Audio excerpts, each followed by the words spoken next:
Student welcome to my channel student. आज हमने class 12 की जो फिज़िक्स की न्यू बुक आई है उसका चैप्टर नंबर 1 को हमने स्टार्ट करना है, जो हम चैप्टर नंबर 15 का नाम देते हैं। इसके चैप्टर के नाम की अगर हम बात करते हैं तो ग्रेविटेशन इस चैप्टर का क्या है, नाम है। अब ग्रेविटेशन बेसिकली है क्या चीज़? ग्रेविटेशन हमारे पास कोई भी ऐसी फोर्स जो कि एक ऑब्जेक्ट दूसरे ऑब्जेक्ट के ऊपर अप्लाई करता है ताकि वो उसको अपनी तरफ अट्रैक्ट कर ले, उस फोर्स को हम ग्रेविटेशन का नाम देते हैं। दुनिया के अंदर कोई भी ऑब्जेक्ट अगर एग्जिस्ट करता है तो वो अपने नियर, अपने करीबी दूसरे ऑब्जेक्ट के ऊपर फोर्स अप्लाई करता है ताकि वो उसे अपनी तरफ क्या करे, अट्रैक्ट करे। जिस तरह कि ये m1 है और ये हमारे पास m2 है, ये ऑब्जेक्ट हमारे पास 1 है, ये ऑब्जेक्ट 2 है। अब ये ऑब्जेक्ट m1 जो है ये इस ऑब्जेक्ट के ऊपर क्या करे, फोर्स अप्लाई करे, और इसकी फोर्स की डायरेक्शन ये है ताकि ये m1 जो है ये इस m2 को क्या कर ले, अपनी तरफ खींच ले, और ये m2 क्या करे, ये m1 के ऊपर फोर्स अप्लाई कर रहे हैं ताकि ये ऑब्जेक्ट इस ऑब्जेक्ट को अपनी तरफ अट्रैक्ट कर ले। तो ये जो एक ऑब्जेक्ट दूसरे ऑब्जेक्ट के ऊपर फोर्स अप्लाई करता है ताकि वो उसे अपनी तरफ अट्रैक्ट कर ले, वो फोर्स हमारे पास कहलाती है ग्रेविटेशन। तो डेफिनेशन की बात करें, any force that applies one object to another object to attract it toward itself is known as gravitation. इसके बाद अगर हम देखते हैं कि फोर्स क्या चीज़ है, यहाँ पर वर्ड फोर्स यूज हुआ है। तो फोर्स हमारे पास क्या है? फर्स्ट से हमारे पास एक ऑब्जेक्ट है जिसको हमने m1 का नाम दिया। ये क्या करे, एक्सेलरेट कर रहे हैं और ये हमारे पास यहाँ तक पहुँच गया। यहाँ पर क्या हुआ, एक और ऑब्जेक्ट यानी इंसान है, इसने क्या किया, इसने इस ऑब्जेक्ट के ऊपर क्या किया, एक्शन किया, और ऑब्जेक्ट को क्या कर दिया, रोक दिया, ऑब्जेक्ट को रेस्ट में ले आया। तो इस आदमी के एक्शन परफॉर्म करने की वजह से ऑब्जेक्ट ने अपनी स्टेट चेंज कर दी, यानी मोशन से रेस्ट में आ गया। तो जब भी कोई ऑब्जेक्ट किसी एक्शन की वजह से अपनी स्टेट को चेंज कर दे तो ये हमारे पास फोर्स कहलाती है। Any action upon the object, कोई भी ऐसा एक्शन जो कि हम ऑब्जेक्ट के ऊपर करते हैं, that changes the state of the object, जो ऑब्जेक्ट की स्टेट को चेंज कर दे, उस एक्शन को हम नाम देते हैं फोर्स का। अब हम आते हैं फोर्स के यूनिट्स की तरफ। तो सबसे पहले अगर हम फार्मूला की तरफ आते हैं, फोर्स के फार्मूले की अगर हम बात करते हैं तो फोर्स का फार्मूला हमारे पास है F is equal to ma। अब यूनिट्स की तरफ आते हैं तो इसके यूनिट्स क्या होंगे, फोर्स इक्वल है मैस इंटू एक्सेलरेशन के। तो फोर्स के यूनिट हमारे पास इक्वल होंगे, मैस की क्या यूनिट है, किलोग्राम, और एक्सेलरेशन के मीटर पर सेकंड स्क्वायर, ये हमारे पास इक्वल होते हैं न्यूटन के।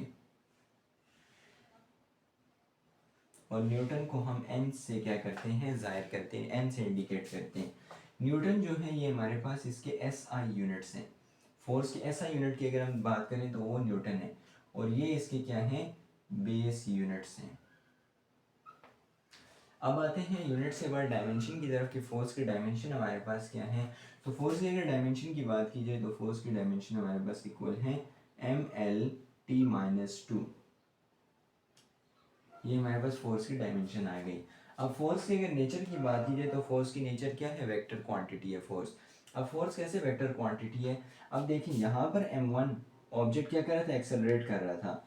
अब यहाँ पर क्या हुआ, क्या किया, एक इंसान ने क्या किया, मैन ने क्या किया, एक्शन परफॉर्म किया, यानी फोर्स अप्लाई की, तो ऑब्जेक्ट क्या हो गया, रुक गया। तो जिस डायरेक्शन में इसने एक्शन परफॉर्म किया उसी डायरेक्शन में क्या हुआ, उसी डायरेक्शन में बॉडी क्या हो गई, डी एक्सेलरेट हो गई। तो चूंकि फोर्स और एक्सेलरेशन के दरमियान, फोर्स और एक्सेलरेशन जो है ये एक दूसरे के पैरेलल हैं, इस वजह से हमारे पास जिस डायरेक्शन में हम फोर्स अप्लाई करते हैं हमेशा उसी डायरेक्शन में कोई ना कोई ऑब्जेक्ट अपनी स्टेट को चेंज कर देता है। तो इस वजह से ये हमारे पास क्या है, वेक्टर है।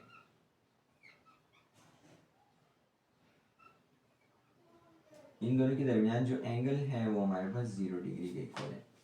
अब हम आते हैं, चूंकि ग्रेविटेशन का चैप्टर पढ़ रहे हैं तो ग्रेविटेशन का कंसेप्ट क्या था कि कोई भी ऐसा फोर्स जो कि एक ऑब्जेक्ट दूसरे ऑब्जेक्ट के ऊपर अप्लाई करे और ऑब्जेक्ट को अपनी तरफ अट्रैक्ट करे। अब वो अब हमारे पास वो ग्रेविटेशन की कुछ कंडीशन है कि कब ये फोर्स हमारे पास ज़्यादा अप्लाई होगी, कब ये फोर्स हमारे पास कम अप्लाई होगी, किन कंडीशन में ये अप्लाई होगी और किन में नहीं। तो उसके लिए हमारे पास एक लॉ है, लॉ ऑफ ग्रेविटेशन उसको हम नाम देते हैं।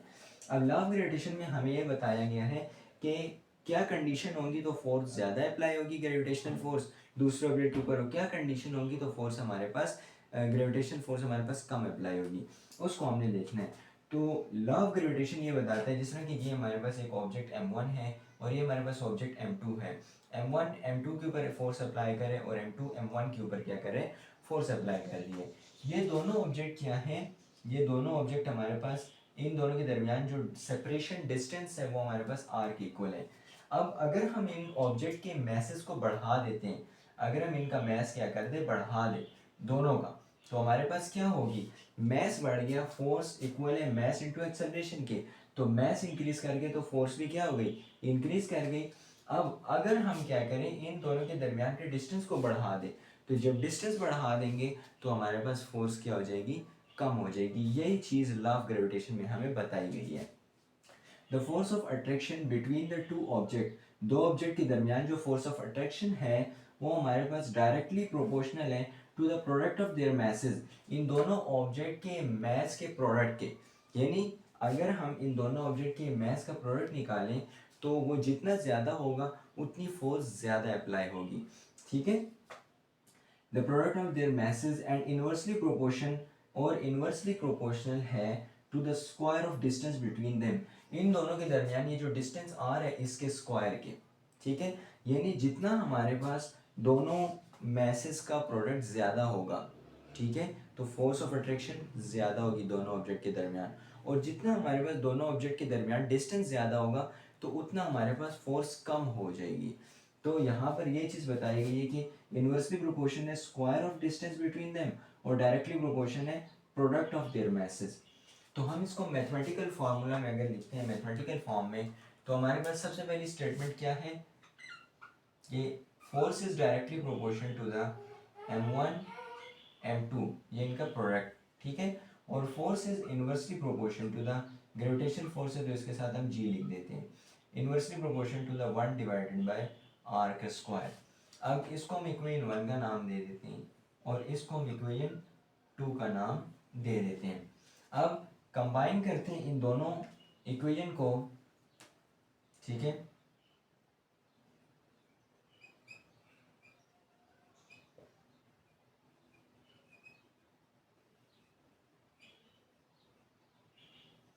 इन दोनों इक्वेशन को हम कंबाइन करते हैं तो हमारे पास क्या आ जाएगा, हमारे पास आ जाएगा gravitational force is directly proportional to the M1 M2 divided by r square. अब हमने पढ़ा था कि जब भी हम प्रोपोर्शनलिटी का साइन हटाते हैं तो कोई ना कोई कांस्टेंट हम अप्लाई करते हैं, तो हमने अभी क्या करना है, प्रोपोर्शनलिटी का साइन हटाना है और कांस्टेंट को अप्लाई करना है। तो हमारे पास gravitation force is equal to G M1 M2 divided by r का स्क्वायर। ये हमारे पास क्या हो गया, ये हमारे पास ग्रेविटेशनल फोर्स का फॉर्मूला आ गया, ठीक है। यानी ये हमने वो फार्मूला प्रूव किया है जो कि हमारे पास लॉ ऑफ ग्रेविटेशन ने हमें बताया है, जिसकी वजह से हम ग्रेविटेशन फोर्स को क्या कर सकते हैं, कैलकुलेट कर सकते हैं, ठीक है। तो हमारे पास here G is the gravitational constant, G हमारे पास यहाँ पे हमने प्रोपोर्शनलिटी का साइन जब हटाया था तो जी हमने कांस्टेंट अप्लाई किया था, तो जी का हमने नाम दे दिया ग्रेविटेशनल कांस्टेंट, ठीक है। और जी की अगर वैल्यू की बात करते हैं तो कैपिटल जी की जो वैल्यू हमारे पास है 6.67 मल्टीप्लाई बाई 10⁻⁻11, और इसके यूनिट्स हमारे पास क्या है, न्यूटन मीटर का स्क्वायर पर केजी का स्क्वायर। अगर हम इस केजी के स्क्वायर को ऊपर ले आएँ तो हमारे पास ये यूनिट्स आ जाएंगे न्यूटन मीटर का स्क्वायर पर किलोग्राम का स्क्वायर। कि वेक्टर फॉर्म क्या है लॉ ऑफ ग्रेविटेशन की। बेसिकली अगर हम बात करते हैं वेक्टर फॉर्म की, तो वेक्टर फॉर्म निकाली क्यों जाती है, बेसिकली जब एक ऑब्जेक्ट दूसरे पे फोर्स अप्लाई करे और दूसरा ऑब्जेक्ट पहले वाले पे फोर्स अप्लाई कर रहे, तो उन दोनों ऑब्जेक्ट की फोर्स के डायरेक्शन को फाइंड करने के लिए कि आइदर ये ऑब्जेक्ट जो हैं इनकी जो फोर्सेस हैं ये पैरेलल हैं या एंटी पैरेलल हैं एक दूसरे के, तो उन फोर्सेस की डायरेक्शन को फाइंड करने के लिए हम वेक्टर फॉर्म निकालते हैं। वेक्टर फॉर्म, वेक्टर निकला वर्ड डायरेक्शन से है, तो वेक्टर फॉर्म हम बेसिकली फोर्सेस की डायरेक्शन को फाइंड करने के लिए वेक्टर फॉर्म निकाली जाती है। अब लॉ ऑफ ग्रेविटेशन में आते हैं तो हमने क्या स्टडी किया था कि एक ऑब्जेक्ट M1 है, एक ऑब्जेक्ट M2 है, दोनों एक दूसरे के ऊपर फोर्सेस अप्लाई करें, M1 हमारे पास M2 पे फोर्स अप्लाई करें और M2 हमारे पास M1 को फोर्स अप्लाई कर रहा है। अब इन दोनों फोर्सेस की डायरेक्शन हमारे पास एक दूसरे के पैरेलल है या एंटी पैरेलल है, इस डायरेक्शन को फाइंड करने के लिए हम इसकी वेक्टर फॉर्म निकालेंगे। नीचे स्टेटमेंट लिखी हुई है, vector form is used to the direction of both forces either parallel और एंटी पैरेलल, ठीक है। अच्छा, यहाँ पे हमारे पास M1 M2 के ऊपर एक फोर्स अप्लाई कर रहे हैं, तो M1 जो M2 पे फोर्स अप्लाई करे उस फोर्स को हमने क्या नाम दिया, F12 का नाम दिया, और M2 M1 के ऊपर जो फोर्स अप्लाई करे उस फोर्स को हमने नाम दे दिया F21। ठीक है, अब हमारे पास आते हैं इनकी वेक्टर फॉर्म की तरफ। F12 की वेक्टर फॉर्म अगर हम लिखें तो फोर्स 12 इक्वल है हमारे पास Gm1m2 divided by r square. पीछे हमने ग्रेविटेशनल फोर्स का फार्मूला प्रूव किया था, वो हमारे पास क्या था, F is equal to Gm1m2 divide by r का स्क्वायर। लेकिन चूंकि यहाँ पे हमारे पास फोर्स 12 है, तो फोर्स 12 क्या हो जाएगी, F12 is equal to Gm1m2 divide by r का स्क्वायर। अब वेक्टर फॉर्म निकाल रहे हैं, तो वेक्टर फॉर्म में डायरेक्शन को भी तो देखा जाता है कि डायरेक्शन भी इंडिकेट करवाई जाती है, और डायरेक्शन को बताने के लिए एक हम वेक्टर यूज़ करते हैं, और वेक्टर की टाइप है जिसको हमने यूनिट वेक्टर का नाम दिया है।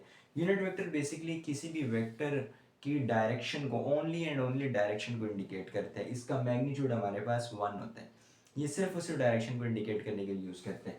तो चूंकि फोर्स हमारे पास क्या वेक्टर है, यहाँ पे हम वेक्टर फॉर्म निकाल रहे हैं इस फोर्स 1 2 की, तो यहाँ पे हम यूनिट वेक्टर एक मल्टीप्लाई करवाएंगे जो कि इस फोर्स 1 2 की डायरेक्शन हमें देगा।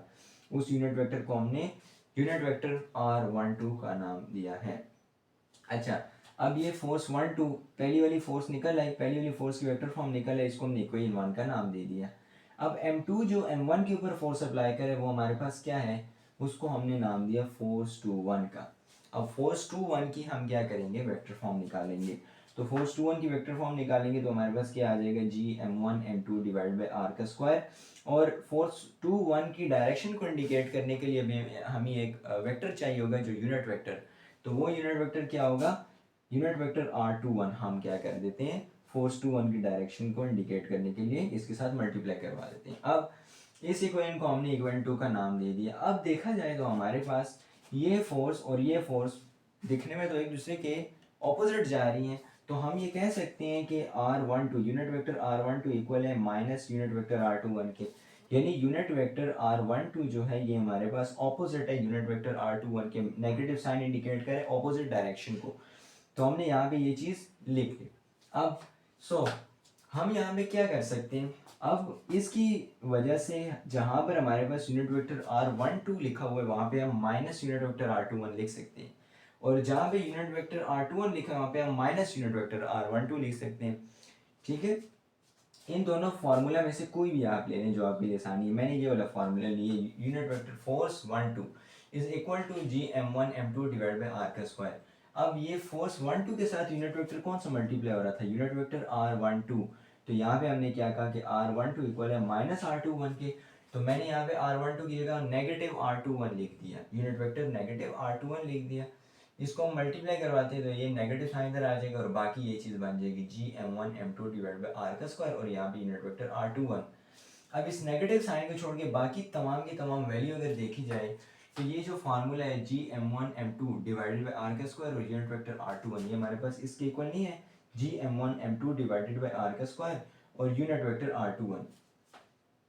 अब चूंकि ये दोनों हमारे पास सेम है तो हम इसकी जगह के ऊपर ये चीज़ लिख सकते हैं ना, जो यहाँ पे ये इसके इक्वल है तो हम ये लिख सकते हैं इसकी जगह के ऊपर, तो इसकी जगह पे हम ये लिख देते हैं, answer F12 is equal to minus F21। अब ये हमारे पास चीज़ हमने प्रूव करनी थी, तो इस स्टेटमेंट ने क्या बताया कि फोर्स 1 2 जो है ये वाली फोर्स, ये ऑपोजिट है फोर्स 2 1 के इस वाली फोर्स के। तो यहाँ पे हमें क्या हो गया, पता लग गया both forces are anti parallel. ठीक है, स्टेटमेंट में लिख दिया नीचे कि दोनों जो बोथ फोर्सेज हैं, ठीक है, वो हमारे पास के एंटी पैरेलल हैं, और ये जो नेगेटिव साइन है ये इंडिकेट कर रहा है ऑपोजिट डायरेक्शन को। अब चूंकि हमारे पास फोर्स 1 2 और फोर्स 2 1 ये एक दूसरे के ऑपोजिट डायरेक्शन में है, तो फिर हम ये कह सकते हैं कि जो लॉ ऑफ ग्रेविटेशन है ये हमारे पास फॉलो कर रहा है न्यूटन थर्ड लॉ को। अब कैसे law of gravitation Newton third law को फॉलो कर रहे हैं, बेसिकली न्यूटन थर्ड लॉ में हमें कहा क्या गया था कि जब किसी भी ऑब्जेक्ट के ऊपर कोई एक्शन किया जाए तो ऑब्जेक्ट उसी की रिस्पॉन्स में एक रिएक्शन परफॉर्म करता है। दोनों जो एक्शन होते हैं और रिएक्शन होते हैं उनका मैग्नीट्यूड सेम होता है लेकिन डायरेक्शन ऑपोजिट होती है। ठीक है, इस तरह के हम बाल हिट करते हैं किसी भी दीवार के ऊपर तो वो बाल ऑपोजिट हमारी तरफ ही आती है, वापस हमारी तरफ आती है, तो हमारे पास क्या हुआ, एक्शन और रिएक्शन का मैग्नीट्यूड सेम है ठीक है, यानी वो जितनी ज़ोर से हम उस बाल को दीवार पे फेंकेंगे उतनी ही ज़ोर से वो बाल दोबारा दीवार से हमारी तरफ भी आएगी। तो मैग्नीट्यूड सेम है लेकिन डायरेक्शन ऑपोजिट है। तो यहाँ पर भी क्या है, मैग्नीट्यूड सेम है लेकिन डायरेक्शन ऑपोजिट है। तो ये लॉ ऑफ ग्रेविटेशन क्या कर रहे हैं, न्यूटन थर्ड लॉ को फॉलो करते हैं। इंशाल्लाह उम्मीद करता हूँ कि समझ आ गया होगा लेक्चर आज का।